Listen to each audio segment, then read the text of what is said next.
and in this segment we'll be talking about using a tongue scraper. When using a tongue scraper, use it after brushing and flossing. And what you do is this particular tongue scraper is a little bit easier to use and it'll help you get to the back of your tongue a little bit easier. On one end it has the ridges, and some people prefer to use that, and on the other end it has 2 rows of bristles.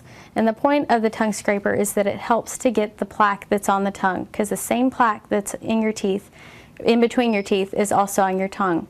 And what you do when using a tongue scraper is you're going to use a back to front motion, starting at the back of the tongue and scraping forward. And then doing this a couple times, and in doing this once a day after regular brushing and flossing, this is going to help get in between the grooves of the teeth where the plaque builds up. This is also good to help prevent against bad breath.